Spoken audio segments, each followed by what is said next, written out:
Hello dear. Concept lecture 8 के अंदर मैं आपको कुछ मिसलेनियस कंसेप्ट्स बताने वाला हूँ। कुछ ऐसी बातें बताने वाला हूँ जो आपको पता होनी चाहिए, और अगर इनके ऊपर फिर बेस्ड क्वेश्चन आता है और आपको ये पता है तो फिर आप काफ़ी जल्दी निकाल पाओगे। ठीक है, और इनको याद रखना भी ईजी है जो इसके अंदर मैं आपको बातें बताने वाला हूँ।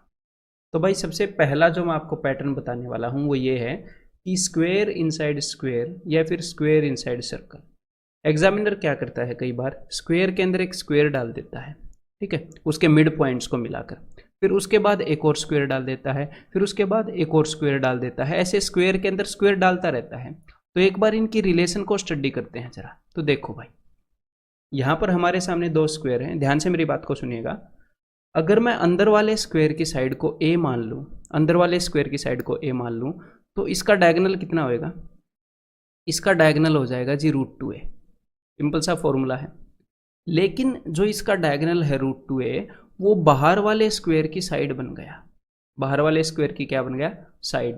यानी कि जो स्क्वायर इनसाइड जो अंदर में था उसकी साइड क्या है? उसकी साइड है a, और जो स्क्वायर बाहर था इसके उसकी साइड क्या बन गई? देखो, उसकी साइड बन गई √2a।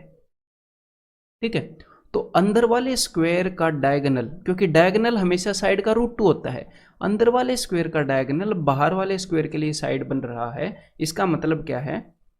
अब सुनिएगा बात को ध्यान से, कि अंदर वाले स्क्वायर की जितनी भी साइड है इससे बाहर वाले स्क्वायर की साइड हमेशा इससे √2 गुना हो जाएगी, हमेशा इससे √2 गुना।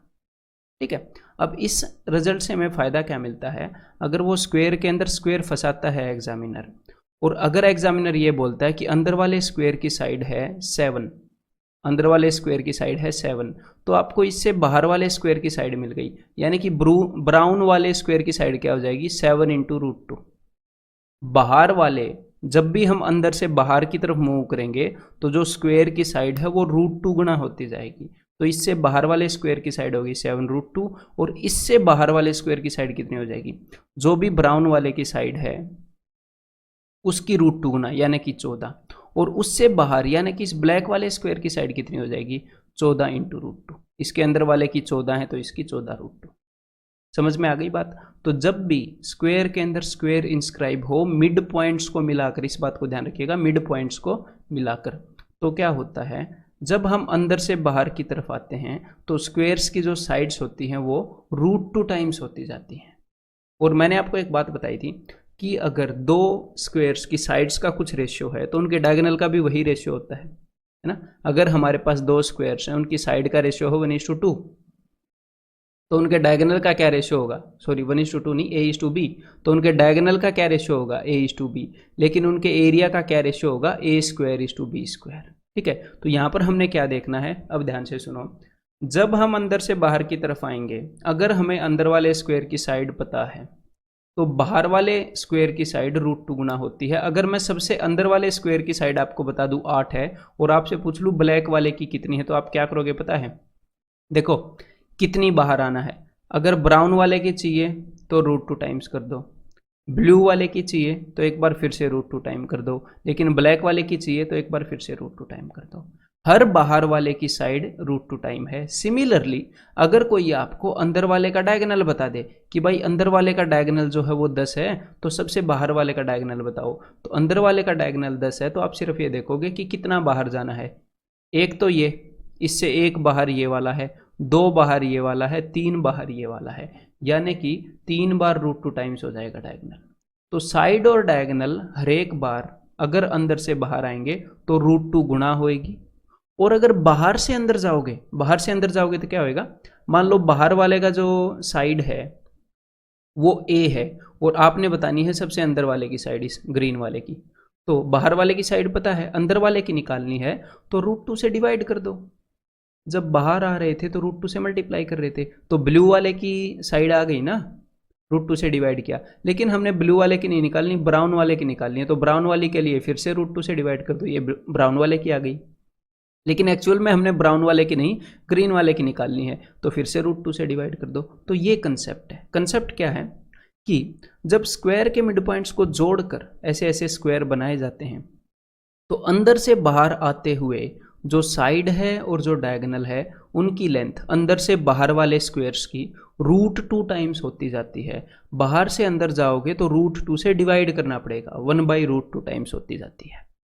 और हाँ, अगर साइड का रेशियो 1:√2 होता है दो स्क्वायर्स का, तो एरिया का रेशियो क्या होएगा? एरिया का रेशियो होएगा 1:2 इन दोनों का स्क्वायर।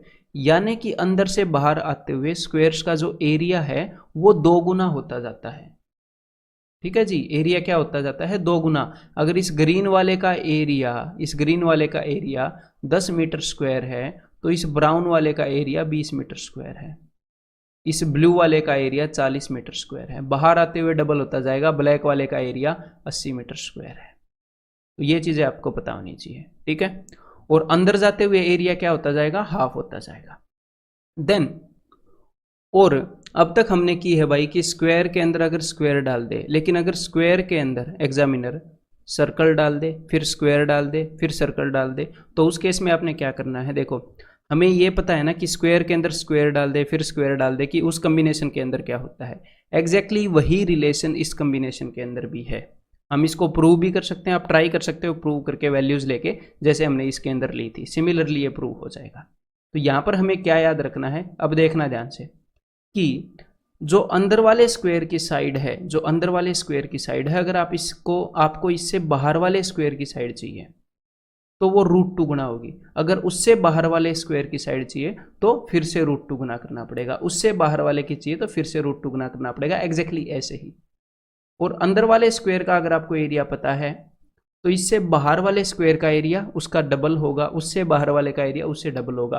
तो अंदर से बाहर आते जाएंगे तो स्क्वायर्स का एरिया डबल होता जाएगा। हर एक अगले स्क्वायर का एरिया अंदर वाले से डबल होगा।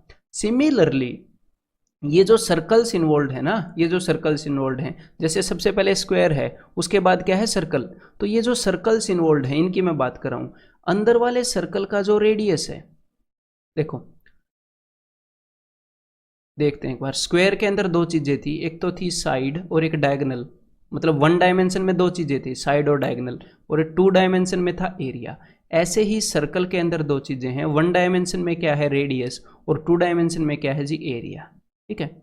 तो स्क्वायर्स की जो साइड थी वो √2 गुना होती जाती है बाहर जाते हुए स्क्वायर की साइड, और एरिया 2 गुना होता जाता है। इसी तरह से जो ये सर्कल्स हैं, सर्कल्स का जो रेडियस है वो 2 गुना होता जाता है जब अंदर से बाहर जाते हैं। बाहर वाले सर्कल का रेडियस अंदर वाले सर्कल से √2 गुना होता है।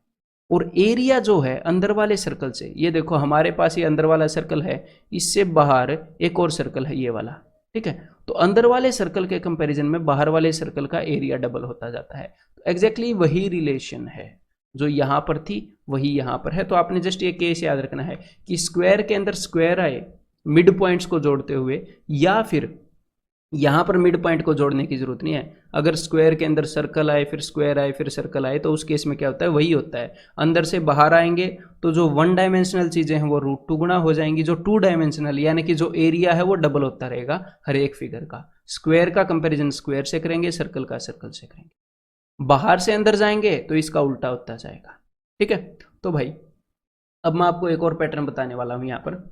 अगला पैटर्न है ट्रायंगल इनसाइड ट्रायंगल और सर्कल।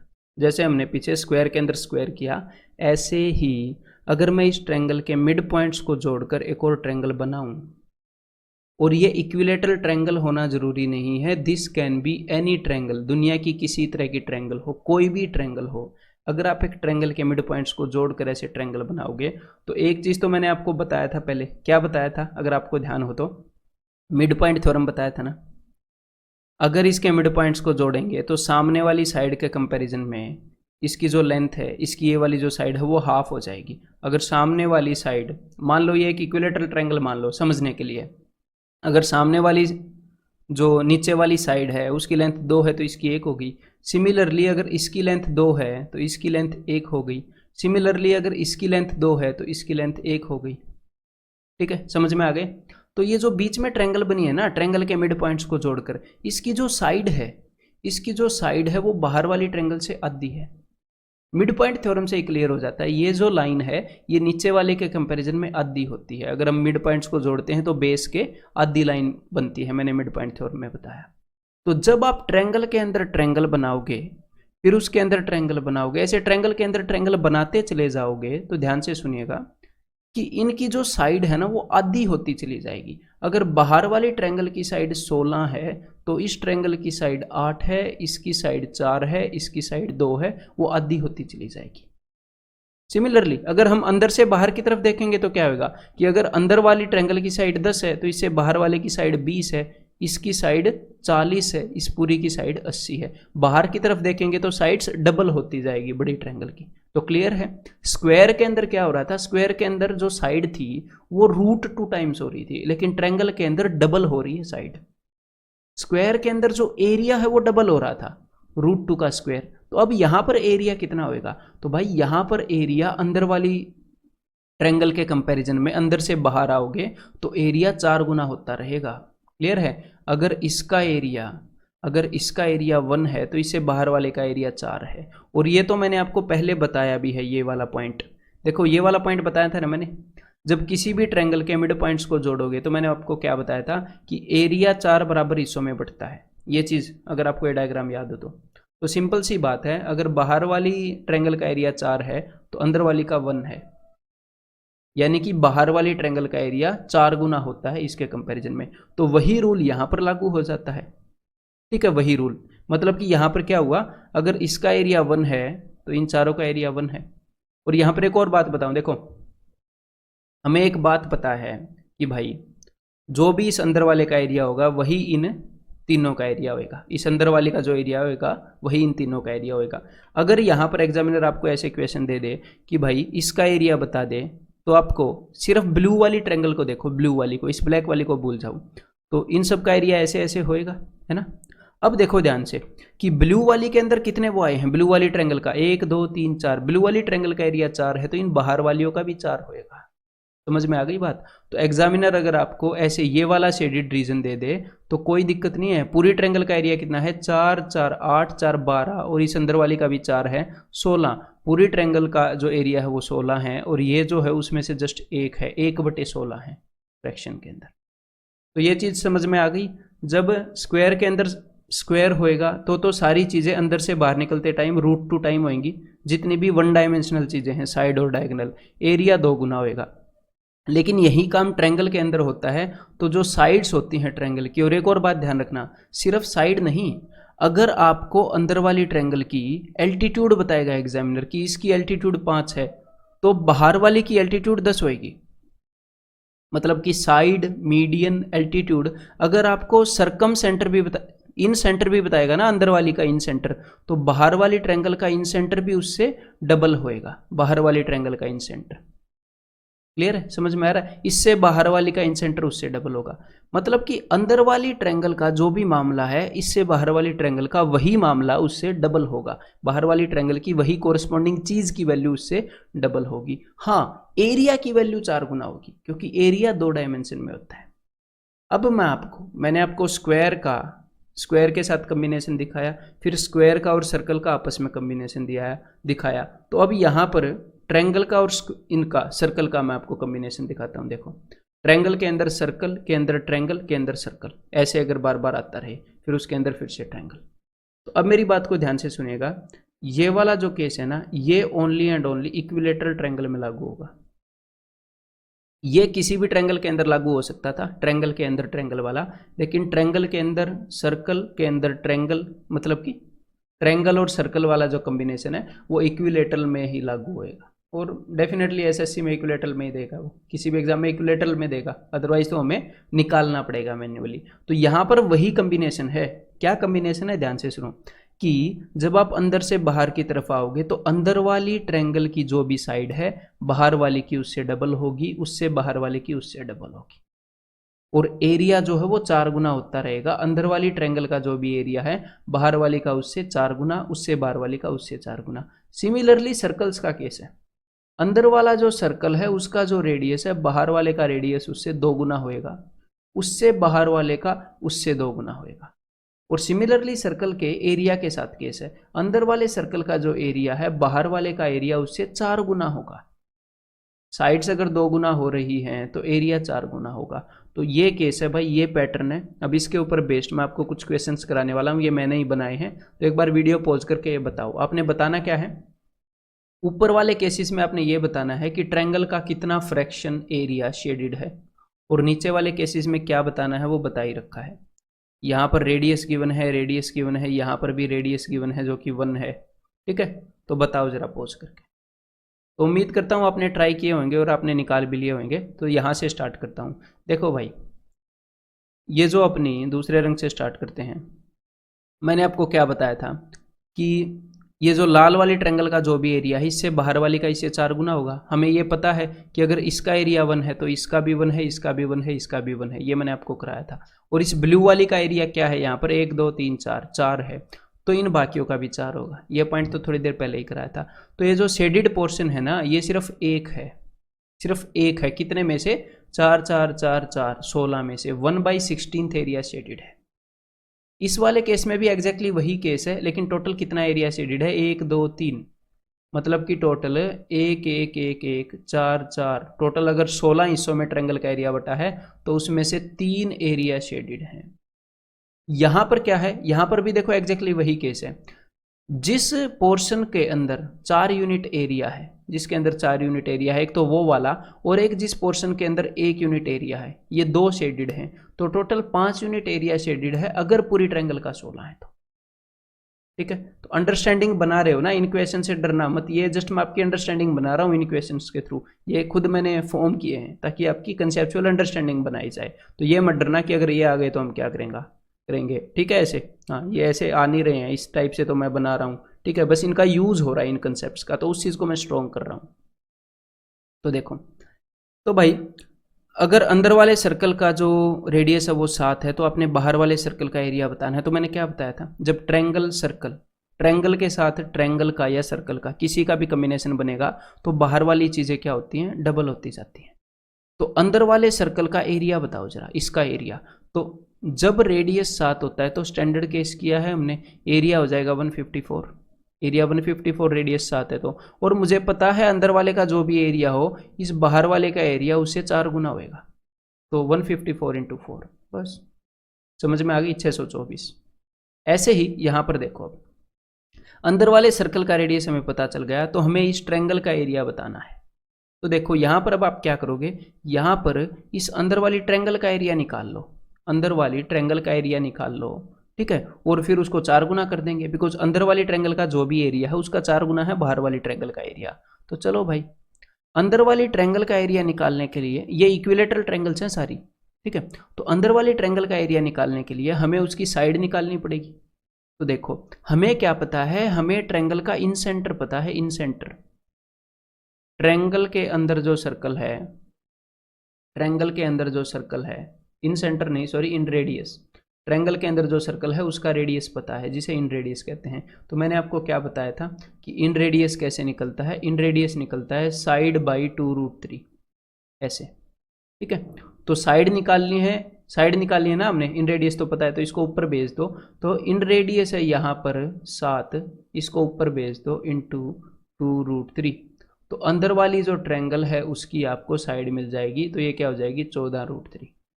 ठीक है, अंदर वाली ट्रायंगल की साइड मिल गई 14√3। तो अब आपने क्या बताना है, अंदर वाली ट्रायंगल की साइड मिल गई तो आपको उसका एरिया मिल जाएगा, और बाहर वाली ट्रायंगल का एरिया बताना है, 4 गुना करके डेफिनेटली बता देंगे। तो अभी बताते हैं, देखो। तो भाई इसका एरिया हो जाएगा √3/4 × a²। 14 का स्क्वायर क्या हो जाएगा, 196, इसका स्क्वायर कर रहा हूँ, और √3 का स्क्वायर 3 इंटू इसका 4 गुना करना है बस। तो बाहर वाली ट्रायंगल का एरिया आ जाएगा, अंदर वाली ट्रायंगल के एरिया का 4 गुना है। तो कैलकुलेशन आप खुद कर लोगे, इसका जस्ट मैंने कंसेप्ट डेवलपमेंट के लिए इक्वेशन दिए हैं। देन अब ये लास्ट वाला इक्वेशन करते हैं। अब फिर से क्या है, अंदर ये जो ट्रायंगल है ना, ये इक्विलेटरल ट्रायंगल मैंने बनाई है, जो स्क्वायर के अंदर बनाई है, ये इक्विलेटरल ट्रायंगल है। अगर ये मैं बताना भूल गया हो तो अभी आप इसको फिर से ट्राई करो। तो एक ट्रायंगल के अंदर सर्कल है, ट्रायंगल के अंदर सर्कल है, उसका रेडियस दे रखा है यहाँ पर 1। तो आपको ट्रायंगल की साइड मिल जाएगी, बिकॉज इन रेडियस दे रखा है, और इन रेडियस का फॉर्मूला क्या होता है, a/2√3। मैंने आपको बताया था, इन रेडियस और सर्कम रेडियस के लिए √3 से डिवाइड करते हैं। इन रेडियस छोटा होता है तो एक बार 2 से और डिवाइड कर दो, ऐसे आप याद रख सकते हो। तो इसकी साइड क्या होगी, इसकी साइड होगी आर की जगह मैंने वैल्यू रख दीजिए 1, इन रेडियस की वैल्यू 1 है, तो इक्विलेटरल ट्रायंगल की साइड आपको मिल जाएगी, तो वो हो जाएगी 2√3 जब इसको ऊपर बेचोगे तो। और इक्विलेटरल ट्रायंगल की जो साइड है वही इस स्क्वायर की साइड है, तो स्क्वायर की साइड मिल गई आपको 2√3। एग्जामिनर ने क्या पूछा है, बड़े वाले स्क्वायर का एरिया, बड़े वाले सबसे बड़े वाले का। तो देखो ये जो अंदर वाला ये जो स्क्वायर है इसका एरिया है ए स्क्वायर, यानी कि इसका स्क्वायर 2 दूनी 4 और 4 तिये 12, इसका एरिया है क्या, मैंने इसका स्क्वायर ही कर दिया, 2 दूनी 4 तिये 12, ठीक है भाई। तो अंदर वाले स्क्वायर का जो एरिया है वो है भाई 12, तो इससे बाहर वाले का एरिया क्या होगा, उससे डबल, उससे बाहर वाले का एरिया क्या होगा, उससे भी डबल, यानी कि अपना आंसर क्या आ जाएगा 12 चौके 48। तो समझ में आ रही है ये सारी बातें। जहां पर भी डाउट हो तो एक बार आप फिर से रिवाइंड कर सकते हो उसको, अदरवाइज मैं क्लियर कट बता रहा हूं यहाँ पर, बस अवेयर रहिएगा आप साथ में। तो भाई एक्चुअल में एक क्वेश्चन आया था, ये देखो जरा 2017 मेंस में इस पैटर्न को लेकर, इसलिए मैंने ये पैटर्न आपसे डिस्कस किए हैं, ये सारे पैटर्न मैंने आपसे डिस्कस कर दिए। फिर ये बताओ अब, in the given figure ABCD is a square, EFGH is a square formed by joining the mid points, देखा मिड पॉइंट्स को ज्वाइन करके अंदर एक स्क्वायर बना दिया। LMNO is a square formed by joining the mid points of sides of EFGH, और LMNO इसके mid points को ज्वाइन करके, तो एग्जैक्टली सेम पैटर्न यहाँ पर फॉलो कर रहा है। फिर एग्जामिनर ने क्या बताया है, if area of the circle is, अगर इस सर्कल का एरिया इतना है, तो देखो सर्कल के एरिया से हमें सर्कल का रेडियस मिल जाएगा, सर्कल के रेडियस से हमें अंदर वाले स्क्वायर की साइड मिल जाएगी, और अंदर वाले स्क्वायर की साइड मिलते ही हमें सब कुछ मिल जाएगा। हमें बाहर वाले की साइड भी पता है, फिर √2 गुना, उससे बाहर वाले की साइड भी पता है √2 गुना, फिर तो सब कुछ मिल जाएगा। तो चलो भाई रेडियस निकालते हैं। और मैंने आपको एक बात बताई थी, अब ध्यान से सुनो, जब रेडियस 7 होता है तो एरिया कितना होता है, तो एरिया होता है 154, और यहाँ पर देखो 154 का आधा होता है 77, 77 का आधा होता है 38.5। ये क्योंकि बार बार 38.5 आता है इसलिए ये मेरे को याद हो गया है, तो आप भी इसको याद रख सकते हो, आगे से 38.5 आए, मैं ये नहीं बोल रहा रट लो, आप इसको, इसका जो एरिया है उसको πr² से भी कंपेयर करके निकाल सकते हो ऐसे, ठीक है, कोई दिक्कत नहीं है। लेकिन इस चीज़ को वो बार बार यूज़ कर रहा है 385 को, तो इसलिए मेरे को ये दिखने लगा है। तो अगर एरिया 154 है तो रेडियस होता है 7, लेकिन यहाँ पर एरिया कितना है, यहाँ पर एरिया है 1/4, 154 के आधे का भी आधा, तो जो रेडियस है वो क्या होगा, इसका आधा, क्योंकि एरिया के अंदर जो चेंज होता है वो स्क्वायर्ड होता है। अगर एरिया 1/4 हुआ है तो रेडियस सिर्फ हाफ ही हुआ होगा, 7/2। तो अंदर वाले का रेडियस हमें मिल गया, किसी भी तरीके से आप इसका रेडियस निकाल लोगे। अंदर वाले का रेडियस 7/2 है, तो इसका डायमीटर क्या होगा, इसका डायमीटर हो जाएगा जी 7 पूरा। अगर इसका डायमीटर 7 है तो स्क्वायर की साइड मिल गई 7, जी हाँ मिल गई। अगर स्क्वायर की साइड मिल गई तो इसका एरिया क्या है, इसका एरिया हो गया 49। तो भाई अगर इस वाले स्क्वायर का एरिया 49 हो गया, तो इससे बाहर वाले का निकालने के लिए ×2, और उससे भी बाहर वाला निकालना है तो ×2, क्योंकि बाहर आते हैं तो डबल होता रहता है। तो यहाँ पर अब आंसर क्या हो जाएगा, 49 × 2 98, 98 × 2 196। समझ में आ गई बात। एक बार ये ट्राई करो भाई, the perimeter of a square, rhombus and hexagon are same, तीन चीज़ों के पेरीमीटर सेम हैं, यानी कि उनकी आउटर बाउंड्री की लेंथ सेम है। The area of the square, rhombus and hexagon, उनके एरिया का कंपैरिजन बताया गया है। तो अब मैं आपको एक कंसेप्ट बताता हूँ। मान लो मेरे पास एक धागा है, उस धागे की लेंथ ये है, ए से लेकर बी तक इस धागे की लेंथ ये है। तो यहाँ पर कंसेप्ट ये है, देखिए अगर मैं इस धागे से एक वो बनाता हूँ ट्रायंगल, ठीक है, मैंने इस धागे से एक ट्रायंगल बनाई, और अगर इस धागे से मैं बनाता हूँ एक स्क्वायर, तो ध्यान से इन दोनों चीज़ों को ऑब्जर्व करना, इन दोनों चीज़ों को ऑब्जर्व क्या करना कि जब मैं ये ट्रायंगल बना रहा था, मेरा यहाँ पर एम है कि मैक्सिमम एरिया को कवर करना है। मेरा एम क्या है कि मैक्सिमम एरिया को इस धागे के अंदर ले लेना है। जो भी फिगर मैं बनाऊँ उसका एरिया ज़्यादा से ज़्यादा होना चाहिए। तो देखो जब मैंने ट्रायंगल बनाई तो मैंने इस धागे के ऊपर कंडीशन लगा दी कि यहाँ से ऐसे सीधा जाएगा, लेकिन अगर मैं इसको थोड़ा सा ऐसे कर्व कर देता, थोड़ा सा कर्व, तो ज़्यादा एरिया इसके अंदर आ जाता ना, थोड़ा सा ऐसे कर्व कर देता तो, ठीक है, तो ज़्यादा एरिया इसके अंदर आ जाता। तो कुल मिलाकर ज़्यादा से ज़्यादा एरिया किसी भी फिगर के अंदर, अगर उसका पेरीमीटर सेम है, अगर पेरीमीटर धागा, इसीलिए मैंने ये धागा लिया है कि उसकी लेंथ सेम है, सेम पेरीमीटर से हम अलग अलग फिगर्स बना रहे हैं। तो सबसे ज़्यादा एरिया उसके अंदर तब आएगा जब आप उसको ऐसे मैक्सिमम फैला के रख दोगे। सर्कल क्या होता है? सर्कल होता है कि मैक्सिमम से मैक्सिमम एरिया अपने अंदर लेने की सोचता है। ट्रायंगल के अंदर हमने ऐसे मतलब रिस्ट्रेन कर लिया खुद को। स्क्वायर के अंदर ट्रायंगल से थोड़ा ज़्यादा तो दिल खोला हमने, ठीक है, लेकिन फिर भी देखो ऐसे रिस्ट्रेन कर लिया, ठीक है। तो यहाँ पर अब कंसेप्ट क्या कहता है? कंसेप्ट ये कहता है कि आप जितनी ज़्यादा सिमेट्रिकल फिगर बनाओगे, जितनी एक्सट्रीम सिमेट्रिकल फिगर बनाओगे, उतना ज़्यादा एरिया होएगा अगर पेरीमीटर सेम है। अगर उसी धागे से आपने फिगर बनानी है तो सबसे ज़्यादा एरिया किसका होएगा पता है? सबसे ज़्यादा एरिया होएगा, क्योंकि 2D के अंदर सर्कल से ज़्यादा कोई भी सिमेट्रिकल नहीं है। फिर इससे कम किसका एरिया होएगा? इससे कम एरिया होएगा अगर कोई पॉलीगन है। मान लो कोई पॉलीगन है, ये मैंने पॉलीगन ले लिया भाई 8 साइड वाला। अगर मान लो कोई पॉलीगन है जिसकी साइड है 180 और एक पॉलीगन है जिसकी साइड है 150, तो 180 जिस पॉलीगन की साइड होंगी, ठीक है, जिस बहुभुज की 180 साइड होंगी, और ये सिमेट्रिकल होना चाहिए, ठीक है, रेगुलर होना चाहिए, तो इसका एरिया ज़्यादा होएगा 150 साइड वाले से, अगर पेरीमीटर सेम है तो। ये सर्कल क्या होता है? सर्कल एक पॉलीगन ही होता है जिसकी साइड इनफाइनाइट हो गई, जिसकी साइड क्या हो गई? इनफाइनाइट होगी, ठीक है। तो देखो एक बार ऑक्टागन बनाते हैं। तो ऑक्टागन यहाँ पर जब आप बनाते हो, मतलब कि 8 साइड वाला अष्टभुज, तो ये एक सर्कल जैसा ही लग रहा है ना, सर्कल जैसा ही। तो जब आप 180 साइड वाला बनाओगे ना, वो एक सर्कल जैसा ही हो जाएगा। तो जितनी ज़्यादा साइड होएंगी, उतनी ही ज़्यादा सिमेट्रिकल हो जाएगी फिगर, और वो सारा रेगुलर पॉलीगन होना चाहिए। तो सबसे ज़्यादा एरिया अगर सेम पेरीमीटर होएगा तो एक सर्कल का होएगा, उससे कम इस ऑक्टागन का होएगा। और अगर मैं हेक्सागन बनाऊं तो थोड़ा सा और कम एरिया हम कवर कर पाएंगे, ठीक है। अगर मैं एक स्क्वायर बनाऊं तो थोड़ा सा और कम कर पाएंगे। फिर आप बोलोगे कि भाई स्क्वायर और रोम्बस में ये तो लड़ाई हो गई।